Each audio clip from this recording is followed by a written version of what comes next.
All right, here we go. Everybody, welcome to the first episode of That Time I Got Reincarnated in the Same World as an Anime Podcaster. We're going to have some fun with this. So I am Brad, also known as Isekai Sensei Sama, and I am joined by the Weeb Club, Andrew, Kermit D. Grog. Hello, yes, I'm Andrew, or Kermit for short. And Ben, also known as Bento or Benbo. Hajimemashite. Okay, I guess we're doing that. So we have been doing our little Weeb Club for, probably over 2 years now. And more than that even. Yeah, we get together and we watch anime and we talk about manga that we're reading, and we've had such a fun time doing that for a while now, and we have such good conversations that we decided we should do a podcast about it. So here we are. Yeah. You guys ready? I'm ready. Let's do it. Let's anime. Yeah.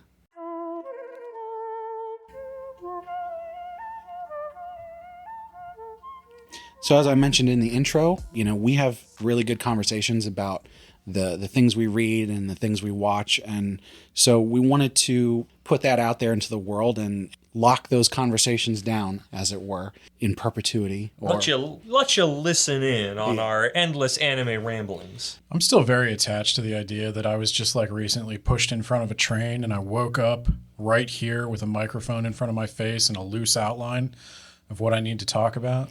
It's a good thing you've retained all of your knowledge from your past life. Yes. So I have all my anime knowledge, so I'm prepared to do this podcast. The same world. Thank goodness it's the same world. If it was a different world, the anime would be different. We wouldn't know what we were talking about. It might not even have anime. Can you imagine? So there's this show called Dragon Ball. It's kind of the most important thing that ever happened. Big I don't know what that facts. is. So the topic that I've picked out for today, out of our list of many, many topics that we will have endless amount of podcast episodes for, it's a topic that we've talked a little bit about before, but I thought it would be a good thing to explore given the differences in our opinions on, or rather the way we enjoy certain things. And that is how the art style of an anime or manga affects your enjoyment of it. And Andrew, I know this is one that you feel very strongly about, and we have somewhat of a different opinion on that. Putting it lightly, yes. So just to lay a baseline for myself here, my level at which my enjoyment of anime or manga is affected by the art style, the bar for that is very, very low. So I will say there are manga that I've started to read and the art was so bad that I was like, I can't do this. But it has to be real bad for that to happen. So do you want to talk a little bit about how you feel? I feel almost the exact opposite. A style for an anime or a manga can grab me in entirely, and something that it's not like a measurement between bad and good.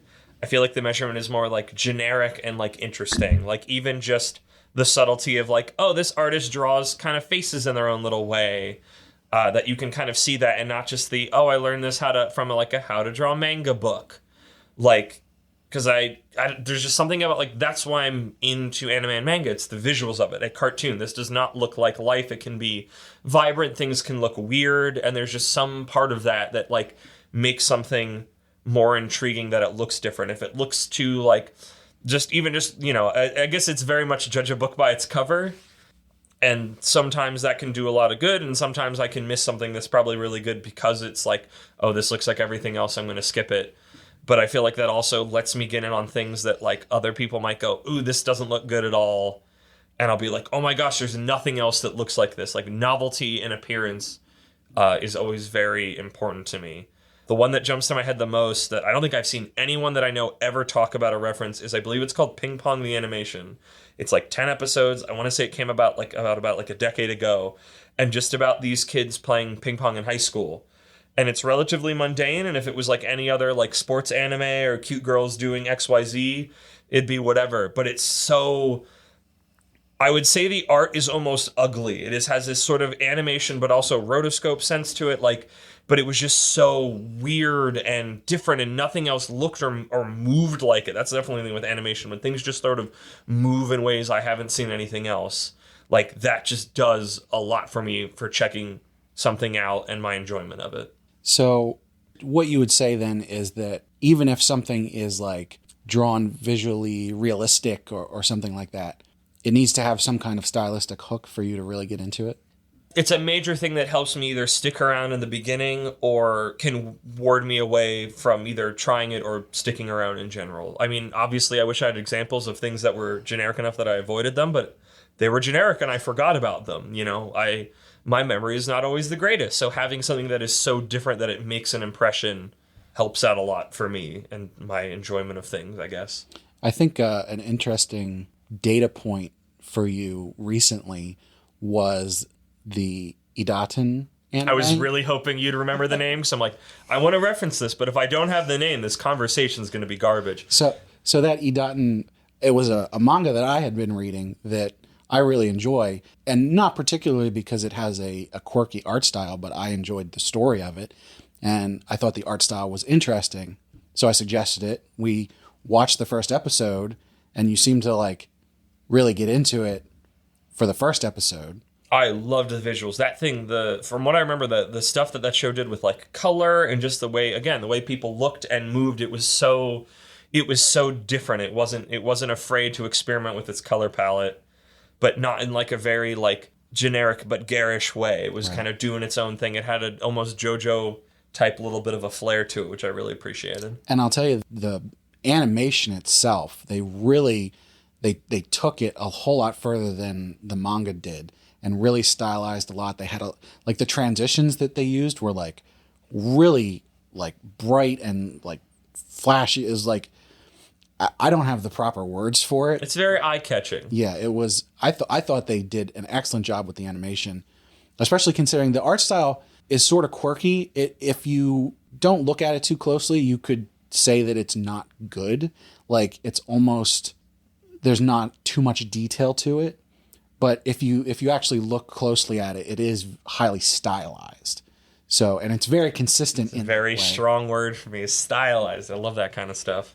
But that was one, I forget exactly why. I think it was in the second episode that you decided that you didn't want. I want to say we made it 2 or 3 in, and just I hated the story so much. But the visuals is what kept me like, I'll give this a little bit more because this just looks so unique and interesting. And then like the tolerance level for the stuff it was doing was like, I can't keep going. Could they just stop talking? Yes. Oh my gosh. Yes. It's like, you can look as flashy as you want. If you're going to monologue about me of like, here's all the ground rules from our world. Let me huff my own farts about how amazing my world building is, because I grew up watching Dragon Ball and I wanted to just at the top, just write out all of the plot holes that I didn't like about Dragon Ball having. You know, it's funny because when I think it was like the second episode where they just info dumped like that. Yeah. And they went through it so quickly. And I was like, I think that's cool. It's an interesting way to just like get this out of the way. This stuff isn't that important to the story that we're doing now, but we want to make sure that it's out there. So they just like got it over with. I liked that. I got super pissed off for it feeling so self-important that 2 episodes in, it was like, yeah, you know what? You're here for the world building of this world that we've barely gotten into yet, that already seems fairly generic. Like, that was the thing, is if it looked like it was and not the kind of more colorful over the top thing that it appeared to be, I feel like it would have been, I would have seen it more on what it was on the tin. See, I thought that sort of the opposite of what you said, in that like they got that out of the way so that they could just, and maybe more episodes in, I actually haven't watched more of it since then, but I figured then they can just continue on and actually live in that world and explore it. So like the world building is out of the way. We're done with that. That doesn't matter anymore. I don't know. I don't think this is the particular conversation to have that one. So I'm actually going to take this moment. Ben, we haven't heard from you. What's your weigh-in on it? Like, how much is the visuals for something important to you via the story? Let it be getting into shows or sticking around on stuff. Like, what's your feeling about it? As with so many things in art and food and culture, I land somewhere in the middle of you guys. Though in this one, I'm more towards the Kermit end of the spectrum. Hell yeah. Where I would say when it comes to good or bad, there's definitely artists that have like more or less skill, but that's not really what it's about for me when it comes to comic books and manga especially. And anime, like animation skill is always going to be impressive. But when it comes to the manga, there are people like, I'm going to show my age a lot with the things I reference, but like Monkey Punch, who drew Lupin, not the world's greatest artist, but he gets his point across and he has like an authenticity and a uniqueness that like the simple images he renders are much more interesting than somebody who could maybe do it more skillfully because they just don't understand the scene he's trying to get across. And that's been a challenge for me with, and I'm sorry to like sin so early in the podcast, but like that's a challenge to me with some of the Isekai anime is they do, well, because they start out as light novels and they don't have a strong visual style for a lot of them. And then they adopt a kind of like cookie cutter anime style where it's good. It's often like technically more competent than manga I like. I could say Attack on Titan. That's a more recent one. Attack on Titan, when Eren had long hair, I couldn't tell if it was Eren or Mikasa. The guy just does not do a great job of like rendering humans on a page. But I still like that because it's just this very bare bones, stripped down thing that matches his personality and his story. And so, yeah, I don't think I appreciate novelty just for novelty's sake. Did you ever see the webcomic version of Attack on Titan? No, I haven't. Oh my God. It's reminiscent of One Punch Man webcomic. I was going to say, I'm surprised nobody's brought up with his work on One Punch Man and Mob Psycho 100. Yeah. Like, there's something that got big because the story was so compelling. And it's like, yeah, this artist isn't good, but that's not what's important. And I feel like then when they got animated into anime, they got spiffed the hell up, but it still felt like the characters still had the spirit of one's drawings, even if they were kind of cleaned up a bunch for animation. Right, and I think that's what it comes down to for me, is like, it's not that I don't enjoy good and interesting art and animation. I definitely do. I mean, with the Idaten one, I was like, this is really cool looking. I like this. With a lot of other ones, I'll watch it and I'll be like, the way that this is animated, the colors, everything, like, I can appreciate that. But for me, this is actually going to sound a little silly later on, but for me, the story is like way more important, which, you know, given some of the stuff that I read, sounds really dumb to say, but like, I would agree. I would agree. That's dumb. I would also, I've already taken the mic, metaphorically speaking. I'm going to do this call already on episode 1 as, Brad, you are known for just swilling absolute garbage. Even before you got addicted to isekais, you've been known to just drink mediocre soup, not even soup, sludge, just directly from the can, without remorse, without just, this is what I'm doing. I'm playing this mediocre video game and I'm 100%ing it. Is it good for me? No. There is no nutritional value in this. I'm literally just filling time. The more is more philosophy of content. Yes. I'm sorry, is this an intervention? Yes. It was always every episode.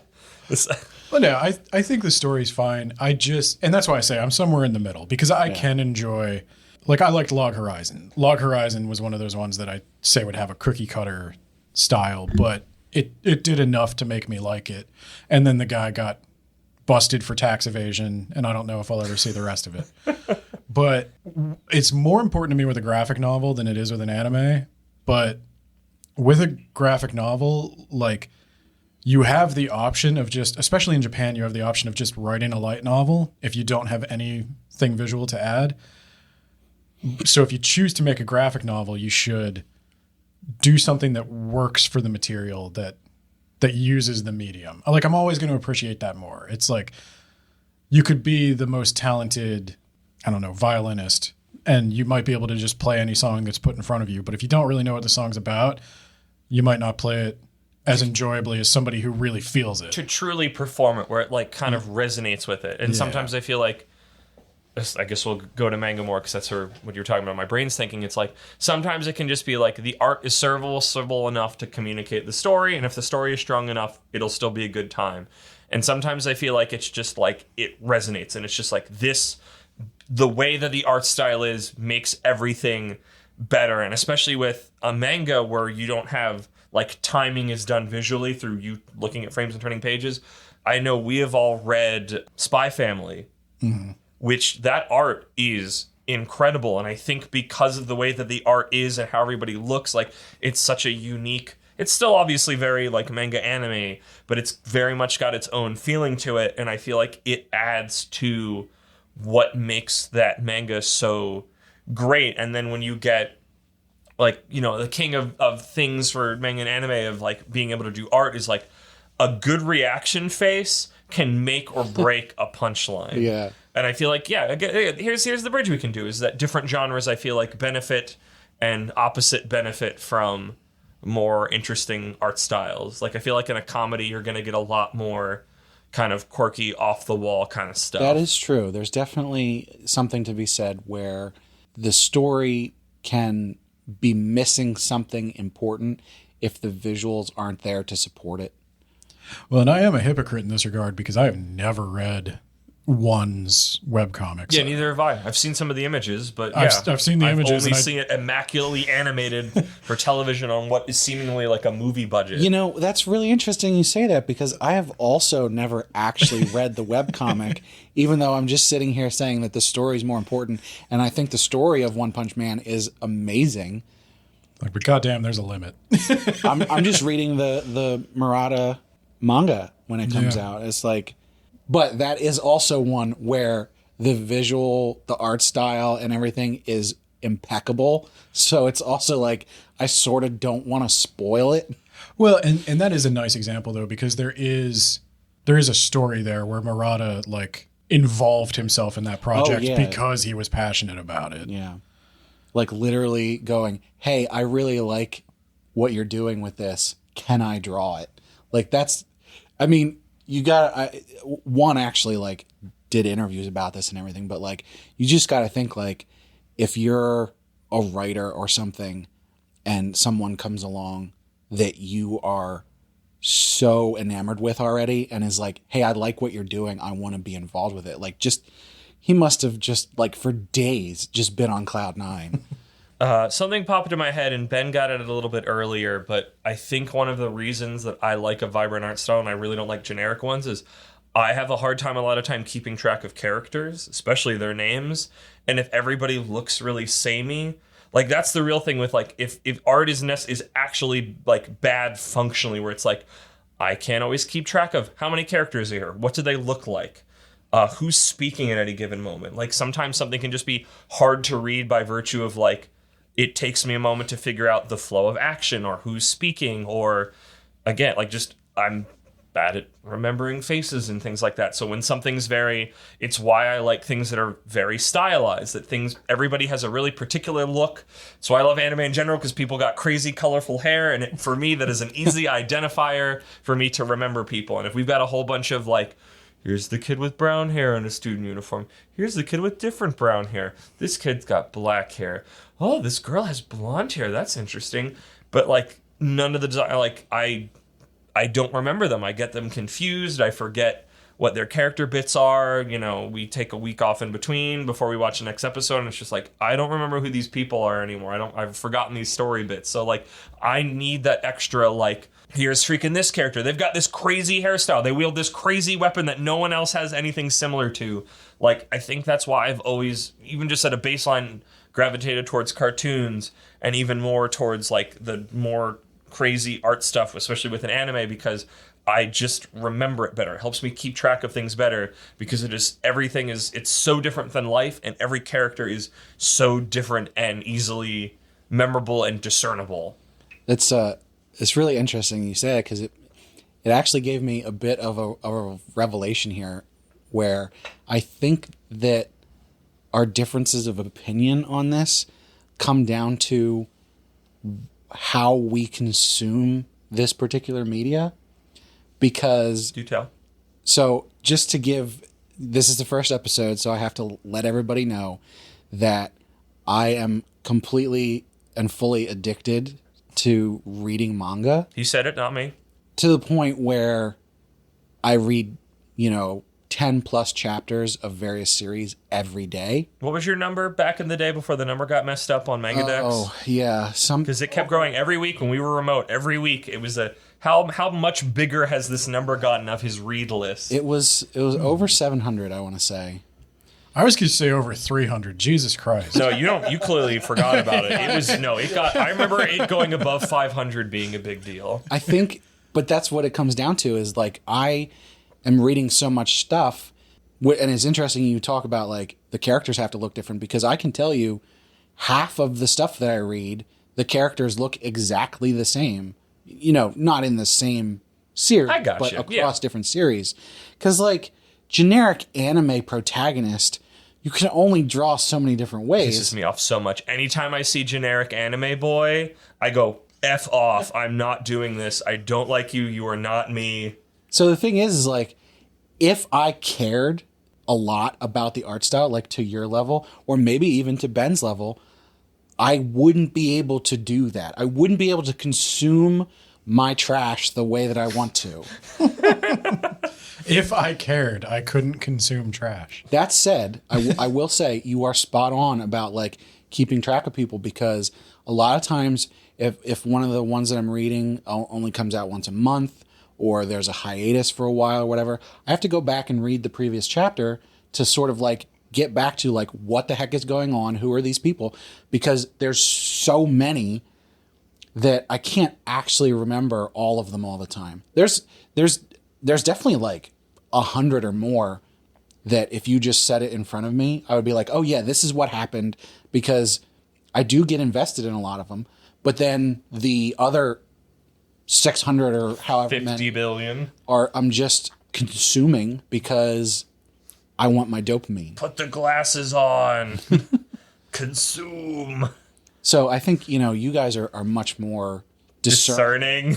like, what are you actually going to consume? I just wonder, after 700, how many, like, if I just put a random isekai in front of you that you'd never seen before, could you just tell me start to finish what happens in it? Could you find a random isekai he hadn't read? That would be the challenge. So first you'd have to find one. Yeah, but like not joking. That's like, I know it's really easy to hyperbolize, but like genuinely, I don't know how we as lay people between Ben and I could find one he hadn't read. Like if I showed you the cover, you'd instantly recognize, okay, this is a villainous one. And well, that I could probably do. The thing is that the way that isekai works, you would actually be hard pressed to fully flesh out the story and what's going on just by a simple synopsis, because what isekai is a shortcut framework for an author to put a story on top of. yeah. Is this our bridge into the Professor Isekai Sensei Sama segment? We can. There's basically, when I think of anime and manga that are generic, it's isekai and slice of life. Cute girls doing cute things. The thing is like, But they just seem like cookie cutter every season, just more. I think what happens is when you are not a over consumer like I am, you get a very small subsection of what's out there when you look at any particular genre. And so it's very easy to sort of look at it and go, oh, these are all the same in this way. Whereas when you just go into the deep end on this stuff, you really start to see all the nuances of the way that you can put these things together and how it's really just a foundation. So there's definitely samey ones out there, and I read those samey ones. I'll get crucified for this, but when I see That Time I Got Reincarnated as a Slime and the other one that's like, I'm a spider, screw you. I'm like, a spider, F off. Yeah, it's like, okay, well, that one's a slime and that one's a spider. I spotted the difference. You know what? Maybe I'll do this. That's a perfect example, because on the one hand, you have this power fantasy. Actually, that's not a good way to go about it, because both of them are actually power fantasies. But on the one hand, you're doing this nation building power fantasy on that time I got reincarnated as a slime, where the protagonist starts out and sort of gets a power boost right away and then starts building their nation. And the story is, how do they protect everyone that they love in their nation in this hostile world? But how many times can I reread Dragon Quest, Let's Do It Again? And not just because it's a slime, but I feel like Isekai is so just like, Japan loves their JRPGs. The simpler and more rote, the better. They love that to pieces. And I feel like that's what Isekai is. What if I could be the protagonist in Dragon Quest, and then I get to save the princess and have these wacky characters that come with me, but also I grinded a bunch so I'm over-leveled, and here's this generic fantasy town, and that one, and there are the elves, and that dwarf has an axe, and it's just so... It's been done 1 billion times across many nations over hundreds of years across literature and TV and music and video games and... Sweet JC, how is this having this big renaissance now in Japan? Like, what do they love about medieval fantasy so much? I will step in. I will step in for Brad here and say that, like, I do understand, like, you can compare any two things at like 1,000-foot view, and if they're from the same genre, it's much easier to do, because like I have often had to defend, like, no, they're not all the same melodic folk metal band. This one uses a hurdy-gurdy, and this one uses the bagpipes. That's so different. No, but I do know, like, when you get into a genre and you appreciate like the nuanced differences.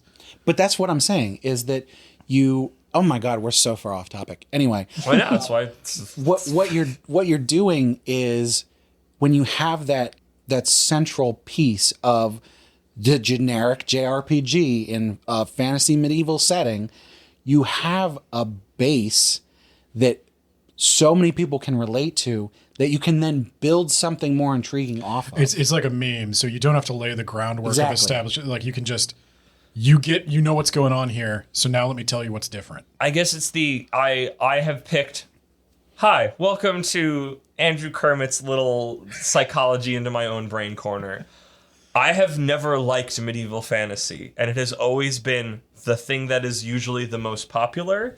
And as we've already seen I have an easier time keeping track of people when they are interesting and not generic. Sometimes when you're on the outs for a very long time, you get really annoyed about what is in. And I wouldn't say it's a hipster, but there is a certain punk aspect of like raging against this thing that you don't like that everybody else enjoys. And by everybody else, I mean they're making it in 700 plus different books and whatnot. And it's just like, I don't get it. Like, there's a certain amount of frustration of like, I don't understand why this is so compelling to so many people, that it's just this giant column. Oh, believe me, of this. I have my old man thing of like, remember when manga was good? Remember when Akira, Battle Angel Alita, and Ghost in the Shell were coming out? I mean, there's still, like, I don't want to be like, there's still fantastic manga. There's always been, of the time, popular drivel. It's just, of anything, not just manga, that falls away, and we'll remember the stuff that was amazing. I mean, we've been reading recently, I was just talking about Spy Family. I've been reading, Kaiju number 9 or something. I know it had a season of anime, but like the Jujutsu Kaisen manga is incredible. Sakamoto Days, like there's like a bunch of like, I feel like we're in a new renaissance of really incredible manga that's like, a lot of those are like doing their own thing and they're really neat. They have a new voice. It doesn't feel like it's just chasing something else that was popular before. I'm not specifically disagreeing with this, because there is definitely a lot of really good stuff now.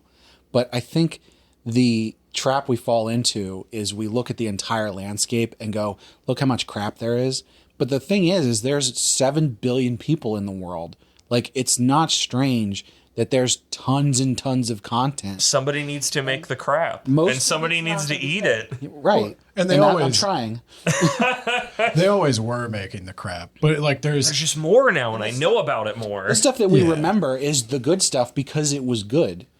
Well, it's also, there's two factors. There's the way more people are making way more content in general because it's easier than ever to buy an art tablet and ink and to record a podcast and just Yes, correct. But there's also then the market has changed so much. Like, when I was a kid, the idea that half the wall in Barnes and Noble would be manga, like specifically Japanese import comics, not just all comics, Japanese import comics is insane.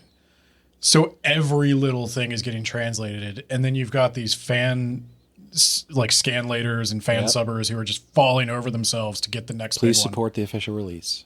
Yeah. Or your, scanners and dubbers if there isn't an official release, because, they gotta operate. I guess I'd ask the question, but I already know the answer is basically, have you ever gotten lucky that the thing you like was the thing that caught on? And the answer is yes. You like Isekai, this power fantasy, and it caught on, and you have it in spades. I finally got like a tiny glimpse of that to exit anime world for a little bit when Gravity Falls was really popular, and now every show that Disney makes, there's a certain dynamic from that show that pops up in all of them now. Yeah. And finally, it's like the thing that I like, and there's like the weird mystery aspect of the thing that I like is now the thing that is the tastemaker. And that never, ever, ever happens. I'm always on the things that are on the outs of the niche, of the weird, and to even this tiny little morsel, it was like, I get it. But I read it more of like, I finally got my little moment after being on the out of the thing that is popular is never the thing that's my thing. Well, and to finally have your number come up is just like... I can confirm that you're not a hipster then, because you would have immediately disavowed Gravity Falls as soon as it became popular if you were a hipster. No, it's not that it's not that something is popular and I dislike it. It is that I don't get it, and then it explodes and you feel like a crazy person, and then that kind of ups your dislike of it because you're just like, well, I didn't get it the first time and everybody loves it, and I don't see what everybody thinks this is the second coming for, when I can put my hand behind me and just start like, look at all these other crazy things that came out that I love, that are incredible, that aren't like, I want freaking Chainsaw Man. I haven't brought up Chainsaw Man. Like, I want that anime to explode, and I think it can, and I'm rooting for it, and I'm hoping for it, that it is going to become the big thing next year or whenever it's coming out. Because we all read that manga, and it was like, was that the best manga I've ever read? No. Was it one of the most like, holy crap, I'm happy I read this and I experienced it? Yes. And it's like those little special little nuggets that isn't just the like, okay, here's another story, I guess there's some compelling things. Like, I've never seen anything really like that before. Like, those are the things, they're my babies, and I want them to succeed, and they don't usually blow up, but that's what's important to me. Sucking the air out of your room. No, I gotta tell you, be careful what you wish for, okay? Because I can tell you from my vast amount of isekai experience that when something becomes overly popular, you can lose yourself in just a sea of mediocre crap. I want to ask a potentially controversial question. Do you think isekai is a genre? Like making a good comic is hard, no matter what genre it is. And there are good isekai, obviously. Yeah. Do you think it's easier to make a bad isekai than it is to make like a bad shonen battle manga? Okay. So I think, I guess the Ask Isekai Sensei Sama I'm asking Isekai Sensei is Sama. not going to be a separate segment this time. We're just going to do it right here.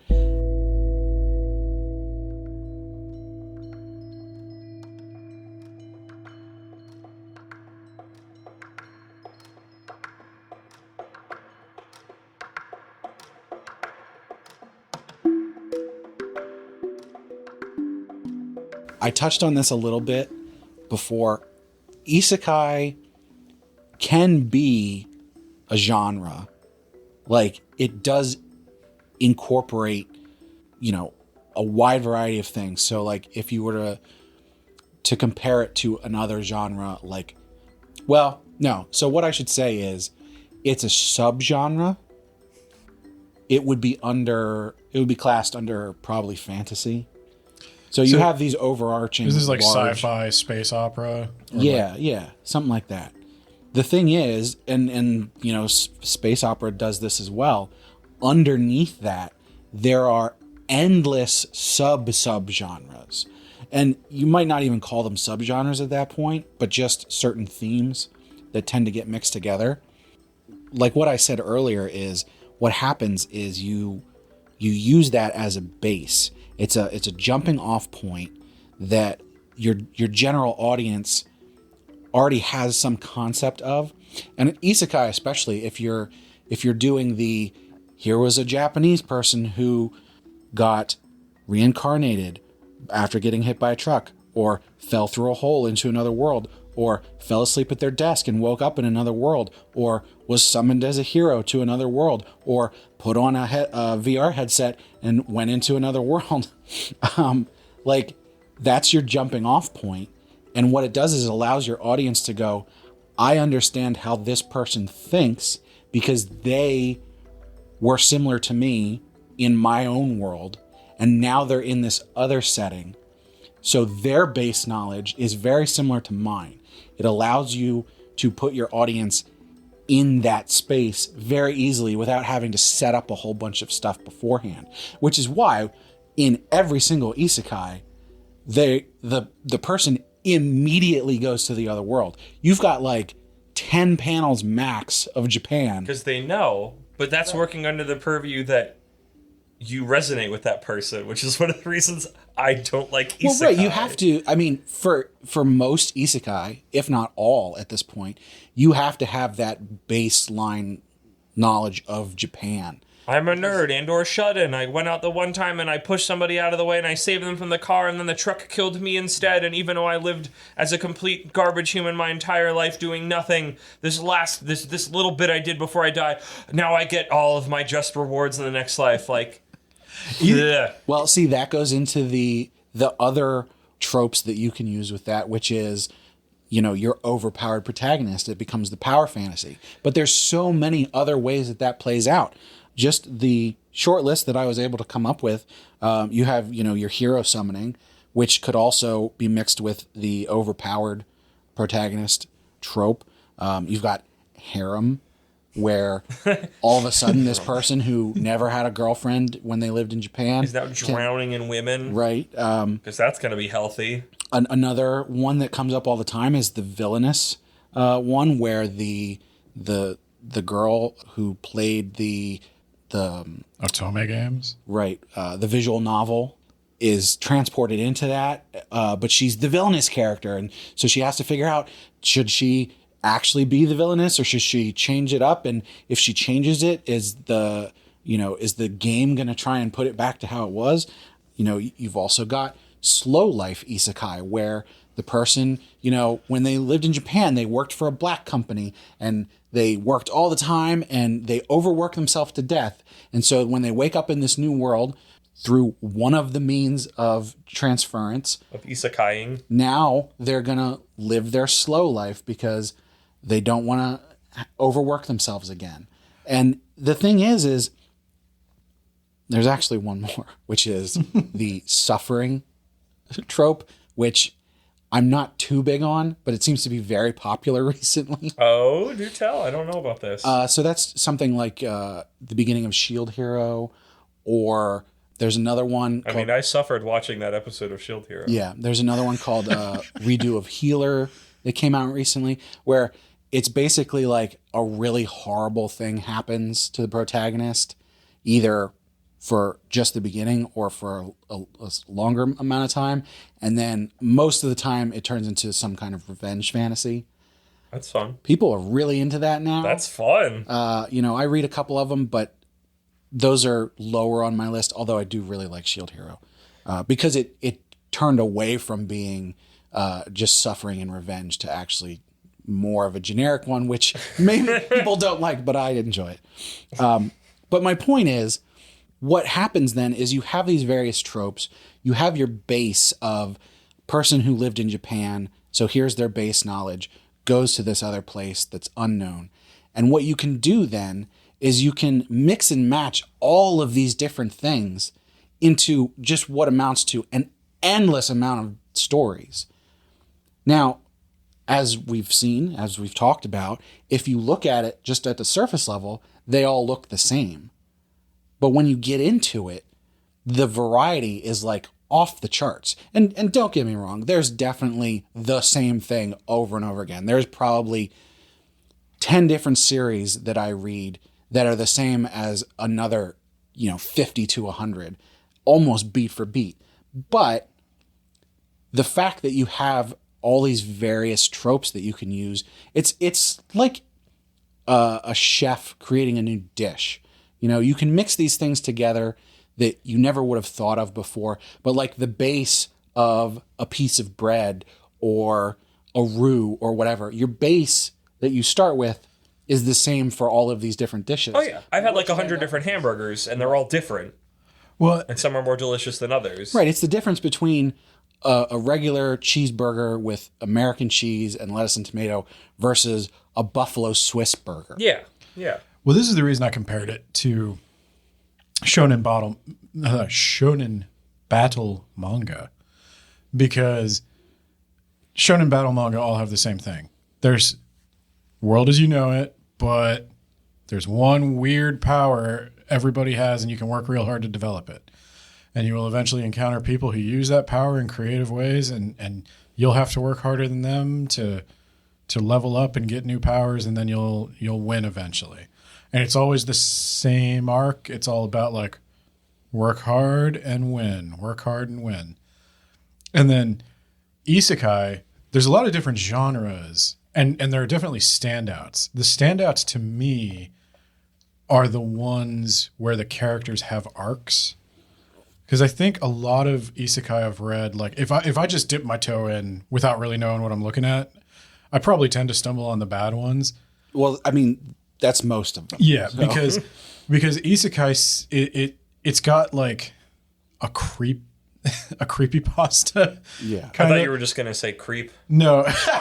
There's a lot of creeps. Yeah, definitely. I was going to say, it's got a creepypasta level of writing where it's like wish fulfillment. Yeah. Oh, yeah. And it's just power fantasy is a huge central part of an isekai. So to me, like some of them feel like there's no story. It's just like a vibe. And it's like almost, I want to feel like an overpowered character for a little while. So I'm gonna read this, and like those are the ones where there's just like it just treads water chapter after chapter, and I'm never sure where it's going. This is maybe a little too heavy for the first episode, but I'll touch on it a little bit.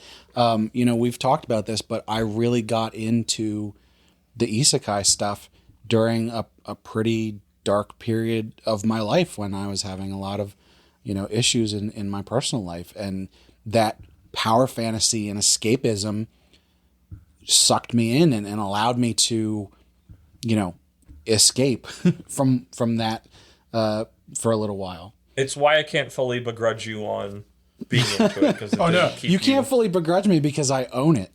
Well, you own it and you needed it, like genuinely. Like I'm gonna be empathetic on that. Yeah, but I mean, even went now, through some rough stuff, and like I can dig it. Yeah, even now when that stuff's over, which it's over, so you don't have to feel bad for me. You can if you want to. Like, I still enjoy it because I've just connected with it for some reason. Oh, and I was going to say, the other thing you could easily compare like all these isekais to is independent podcasts. Because they're made for other independent podcasters. That's true. Yeah.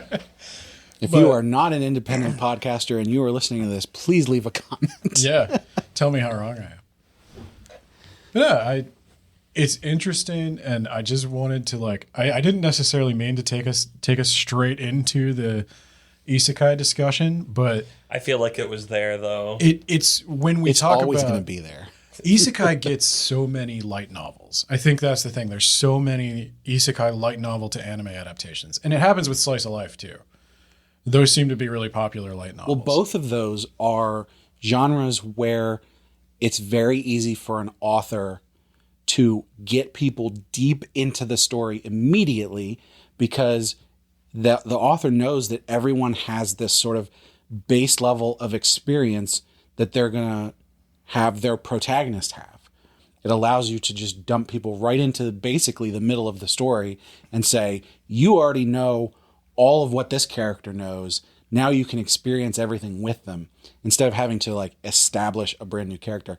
In a fantasy story where it's a fantasy just to start with, you have to establish all these different rules for your protagonist and say they don't know what long distance communication is and they don't know what, wheels are or something because they live in this place where they don't have this technology. You don't have to establish the magic system if you can understand that your audience knows what mana is, and because this character is from our world, he knows what mana is. Right, exactly. So they compare it to the video game. You get to go, here's a video game framework. Yep. And something that you see in a lot of isekai is that the magic system revolves around imagining the thing that you want to do. And so the protagonist gets to be super overpowered because they come from a world where imagining cool things is a normal thing to do. And suddenly they're in this world where everybody's looking at them like, how did they do that chantless magic? Ooh.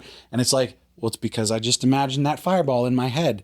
And everybody's like, well, for us to imagine that, we have to do this long chant that like brings the memory about or whatever. And it's like, all of these things are these shortcuts that there have been cool things you told me about. I mean, I'm just interjecting, but like there was one where you said like they had to engrave things, and the one kid could use kanji to express it in fewer characters. This is probably one that some people listening to this will know about. Kenjo no Majo, which is Wise Man's Grandchild, which, to be fair, not an isekai title. Oh, it totally is. No, it is the name of it. Like the long, yeah. The title is it would be like that time my grandfather was a mage and I was his child. Yeah, there you go.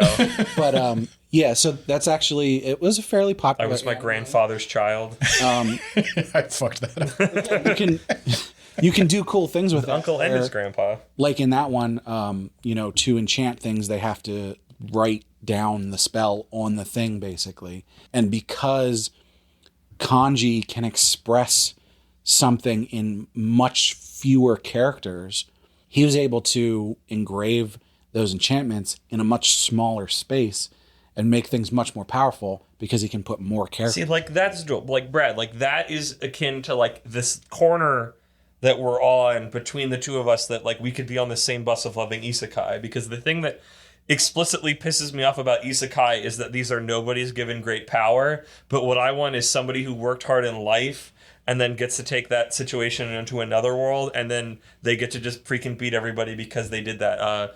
Off the top of my head, I'm thinking of that what is it? A reincarnated in another world where baseball is war. Mm-hmm. So this like great baseball player gets reincarnated in a world where all these fantasy races essentially solve diplomacy issues with baseball. So now it's like, I get a sports manga, which I adore, in this weird fantasy setting, and here's this guy coming to this other world, and he gets to use all the knowledge he has about baseball that they don't have to help win all the games. And it's like, that's what I love. There's another one I want to read that's, it's not a manga, but it is an isekai about fencing, that like a championship fencer gets transported into another world and like uses that in whatever the story is. I really want to read it. How have I never heard of it? Because it's not from Japan. It's not in a manga. Somebody wrote this on Amazon. That'll do it. From a Reddit that I frequent. But it was just that I love that idea of this person has this skill specifically that they've honed in life, and then when they go to the other world, they get to keep that, and that is what gives them an edge. Not just this angel took pity on me and now I have XYZ. And it's just like, as someone who kind of is frustrated about that kind of a thing, it's like, no, I don't like this person. I'm actively derisive, but I like the power fantasy. I just like it when it feels earned. And that's where we kind of, this small separation between us of being on the same bus. The thing is, though, like you just said, like you do like some isekai. So yeah. I don't think it comes down to like, do you like isekai or not? I don't like the generic isekai, but also just I don't like the generic, so but that's just shorten the sentence. That's what I'm saying, is that like everything sort of looks generic on the surface for something like isekai. Well, no, but if you sent me the pitches, this person was really good at X in life, and then like but if it's just, got hit by truck coon. Right, but my point is that like those are out there, and I think the difference between us is that I spend the time reading all the crap and I get the gems out of it. And, I don't have time for that. I'm doing 50 million other things, and I don't have time to sift through garbage. Well, you at least enjoy the vibe of the crap. I mean, you might acknowledge that it's not like the world's greatest story, but you're like, oh, yeah. Again, Brad, noted trash swiller, and this has already been discussed. And that's okay. Yes, maybe. No. Debatable. I think we'll be able to have plenty of long conversations about isekai on this podcast. Yeah, don't worry. Oh, Well, we have one more thing we need to talk about before we're out of time, which we're getting to.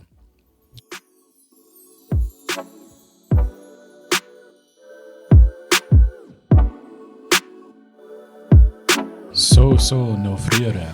It's Manga Book Club. So something that we want to do is, we actually already touched on a whole bunch of different ones that we will talk about more in depth in the future.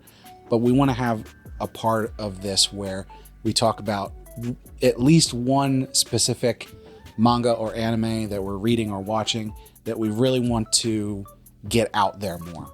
So, or just discuss. I've been dying to talk about this, and since you shut up, can we talk about this? Gotta save it for the podcast, Kermit. Okay. So as our, inaugural one that we're talking about is one that I've been reading for a little while, and recently was released as Volume 1 on Amazon, and I picked it up and I put it in Andrew's hands and said, "You will like this. Read it."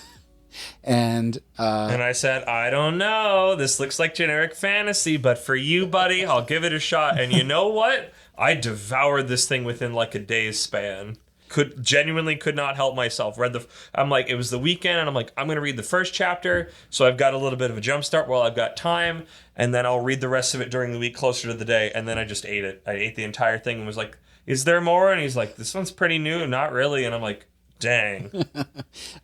So, since you have it real fresh, do you want to give a little summary? So the basic idea of Frieren is that there is a very generic adventuring party. You've got your, main hero. You've got your tough dwarf wielding an axe.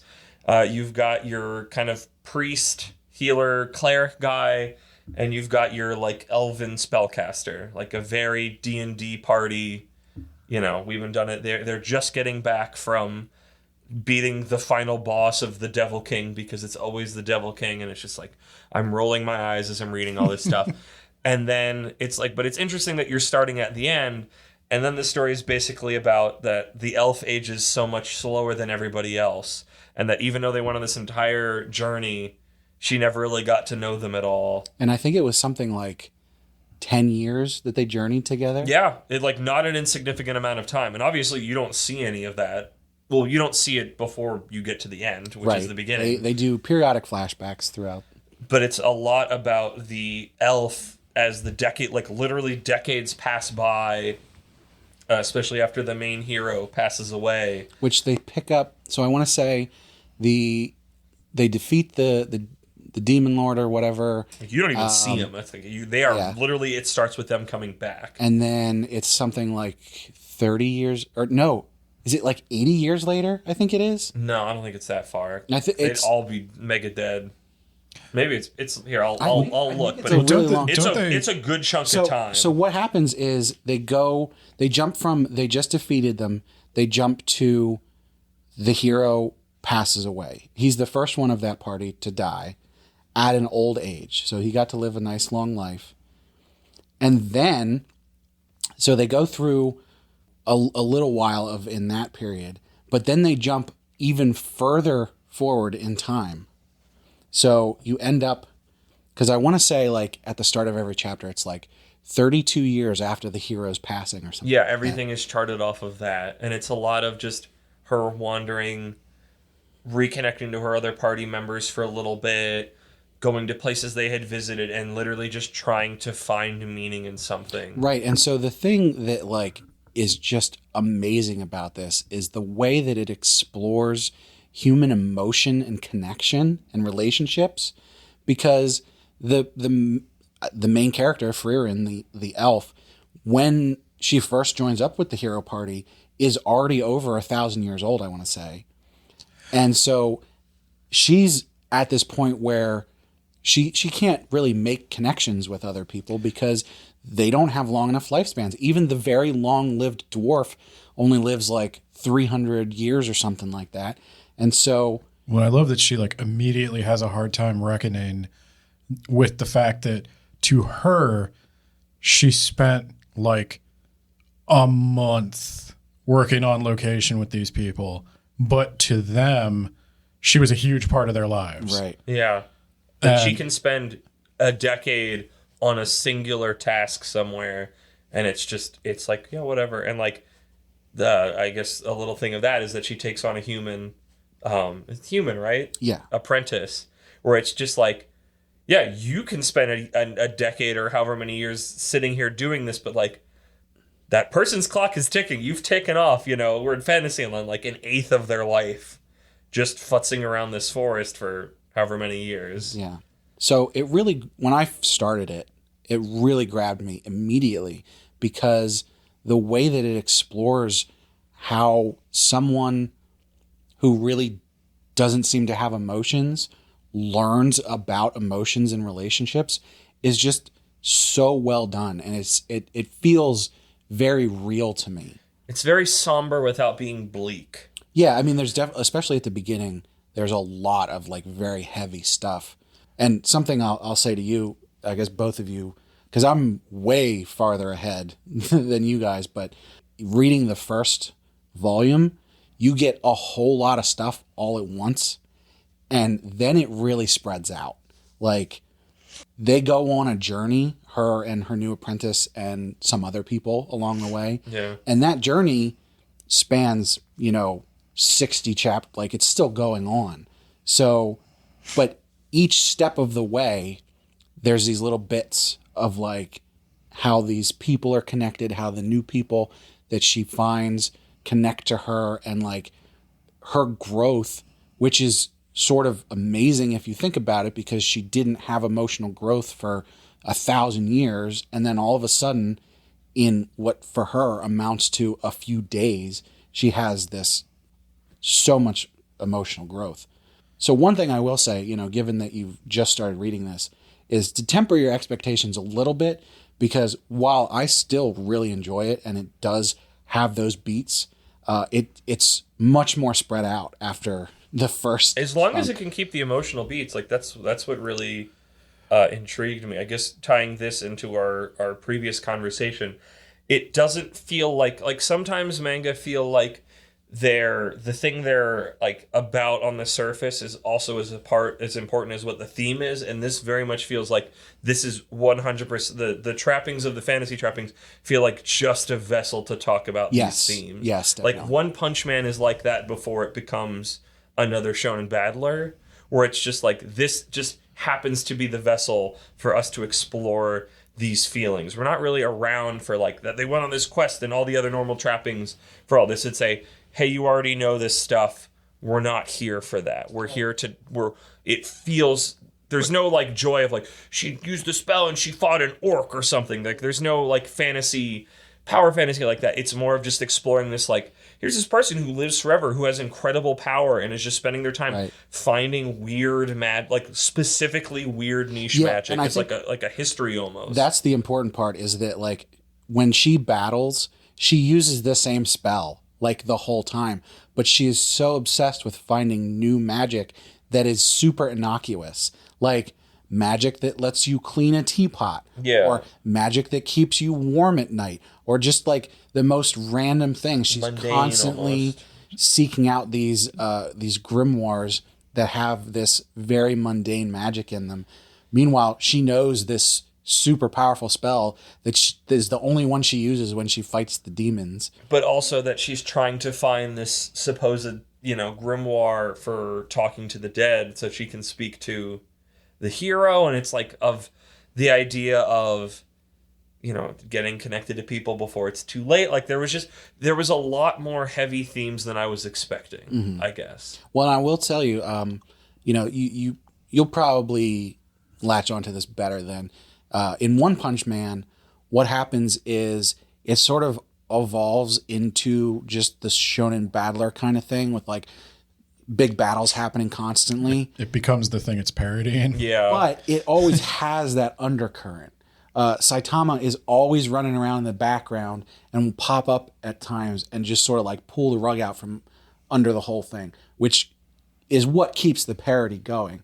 But you have to get through more and more of it's the bogged battle down stuff. Whereas in Frieren, it does stretch out more, but like the battles are always over pretty quickly, and are mostly a small part of it, that then the relationships are on top of. Yeah, the meanings of it. It's a thing. It's a piece of conflict, not like a major happening. It's not going to take you more than a couple panels. I would go so far as to say that the fantasy setting of Frieren is just a straight up subversion of expectations. Yep. They're most, and you've said this in other words, but like Frieren is complicated because they did this a lot in Doctor Who with like the lonely god thing, where the 10th Doctor especially was constantly watching everything just decay around him, and he was kind of sick of being alive. What I like about this, they don't do that with Frieren. She's not like, she doesn't feel bad about living for so long. She doesn't have survivor's guilt. Yeah. She's not depressing. It's just who she is, and she's kind of trying to understand it. And it's like you said, like she has this distorted to us sense of value in terms of like she doesn't value the big bombastic spells. She values like small little things that are meaningful on their own. And she like savors like strange moments, but at the same time she can blow 10 years just looking for mushrooms in a forest. Yeah. And It's wild. and she's not like sad or upset. She's just kind of going through like this is just life to her. But she's trying to find a meaning. Like she's not just some, bland whatever. It's like it's her specifically in her interactions with her apprentice. You see that a lot of like her trying to find meaning. Like literally like I want to go up and do this not because it'll make me feel something, but it might. Well, right. And the thing is like she journeyed with the hero for 10 years. And at the end of that thought, okay, that's over. I did a thing. Now it's done. Let's come back in 50 years to watch these same stars. I'm going to go wandering for at least 100. When she comes back, what she realizes is that 10 years did change her and planted a seed of curiosity in her that she wants to experience those things. She wants to learn about it, which then she's like, oh no, he's dead. Like, But it would be so easy to make her that lonely god trope where she would be super sad and super mopey. I love that they didn't. And that's why I say the fantasy setting is almost a subversion, because like that's almost more a sci-fi exploration of the concept. Like she's an elf, but she could just as easily be an alien. yeah. Because her mindset is so different. And whoever wrote it is really trying to imagine what it would be like if you just had an extra long lifespan. Like, what would your values be? Yeah. And she's curious about the world and curious about shorter lived people and like how they feel and experience things. And that's what makes her likable. Like, that's your gateway into relating to her, is you want to understand her and she wants to understand you. And I think that makes it way more interesting than like, I would even say I'd recommend it. This is one of the few that like transcends manga. So Yeah, agreed. to that point, I actually purchased 2 copies of Volume 1, and 1 copy I gave to Andrew, which he's going to pass on to Ben so Ben can complete it because Ben's a bit behind.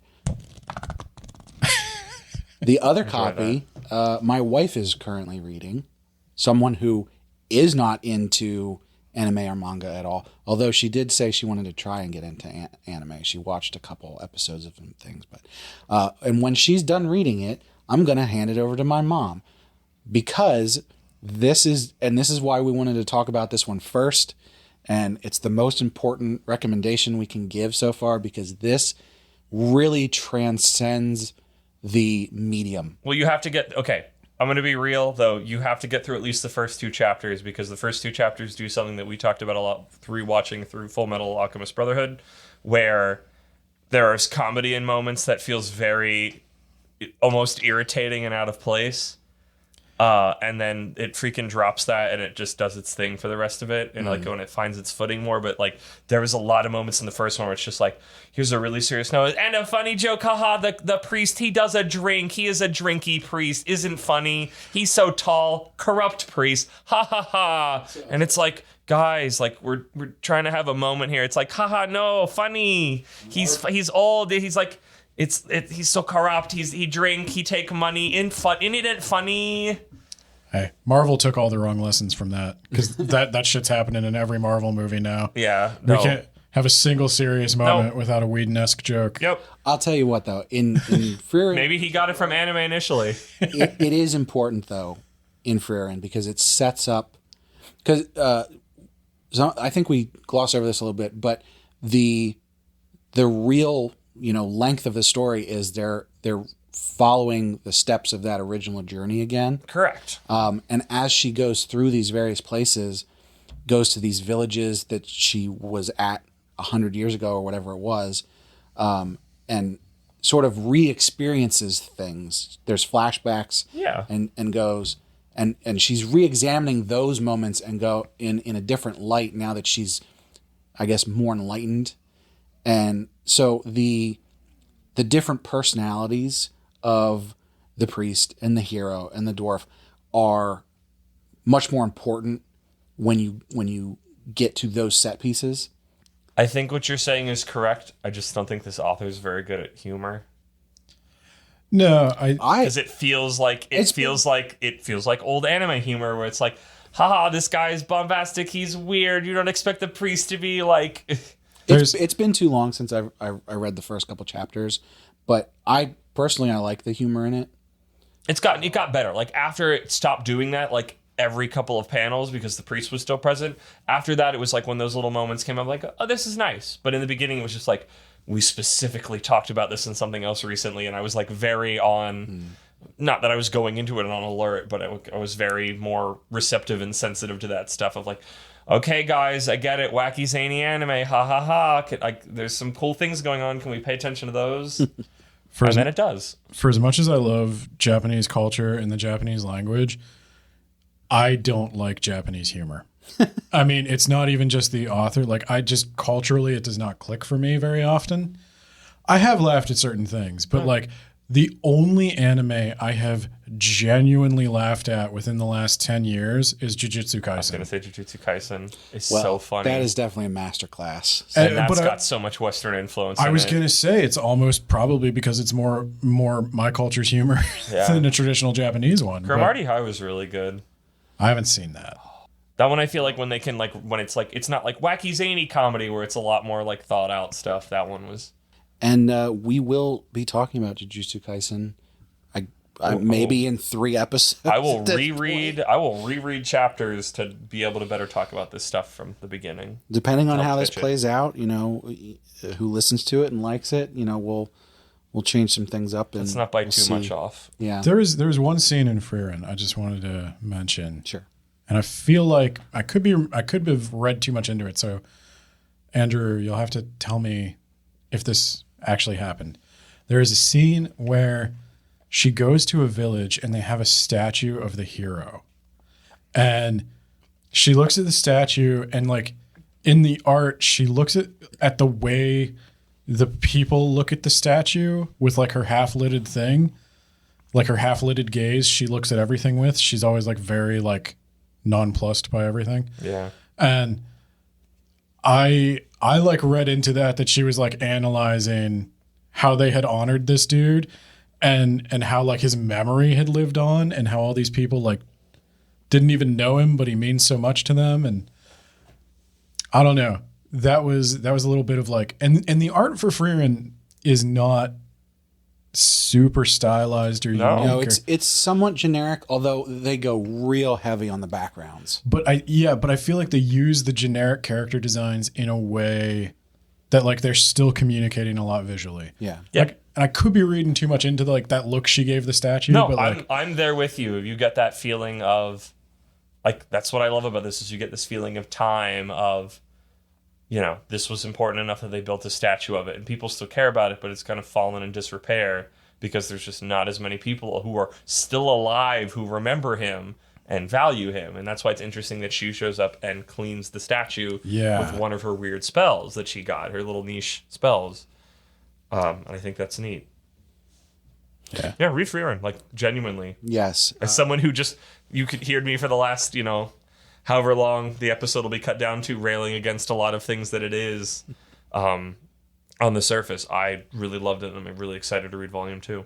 Yeah, and don't be scared of it just because we talked about how emotional and everything it is.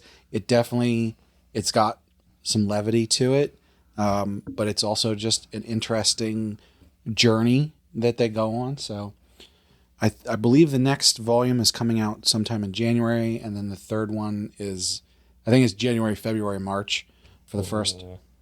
What is it? I think the first 5 are coming out. Hooray for me! I get to read more then. So invest in Frieren, kids. It's going to be big. We'll see. We might talk about it again after a couple more volumes come out. Yeah, check back in. But like I said, I'm pretty far along. I've really enjoyed it the entire time. So, yeah, definitely number 1 recommendation. And we'll have some more recommendations on the next episode, or just one, depending on how this all works out. We're still figuring out the structure of this Depending thing. on how strongly I recommend it is how long it will take.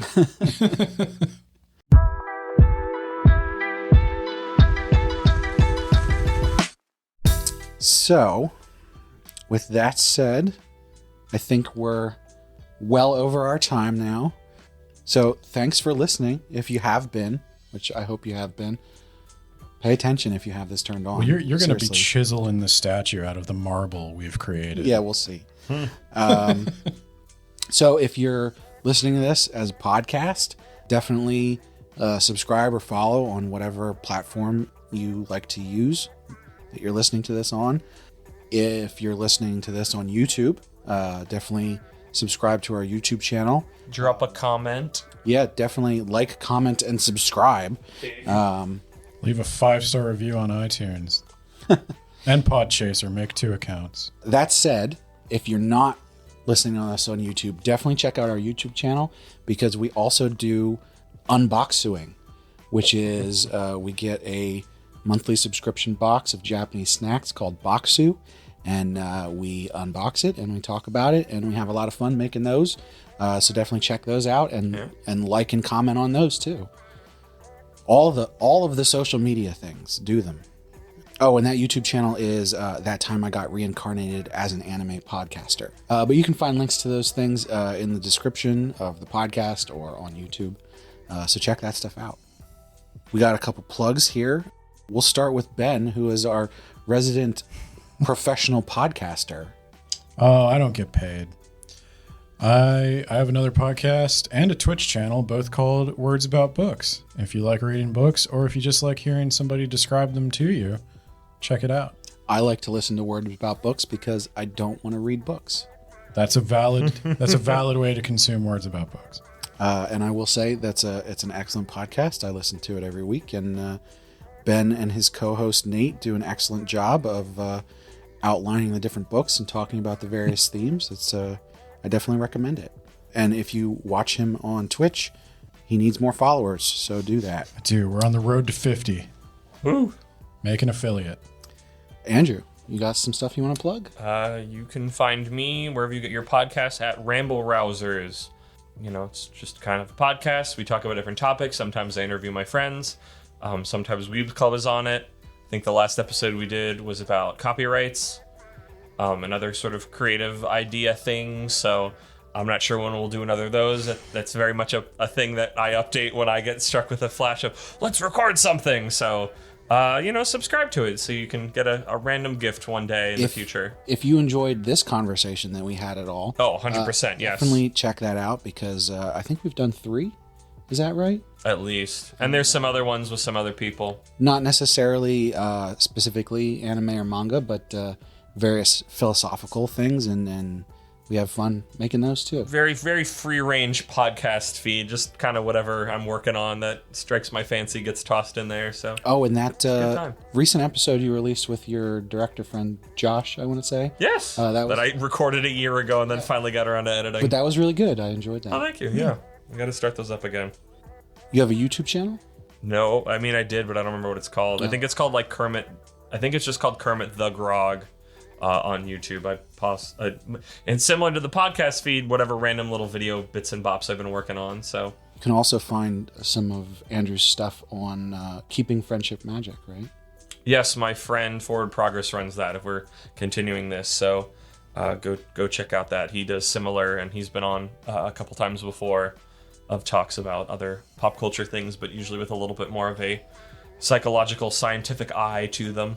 And his stuff is also really good, and there's a link to that on our YouTube channel. Dig it. So I had a lot of fun doing this. I hope you guys did too. Mm-hmm.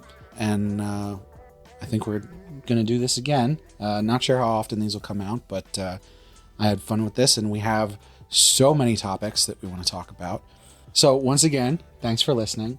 And remember, if you get hit by a truck and end up in another world, have fun with it.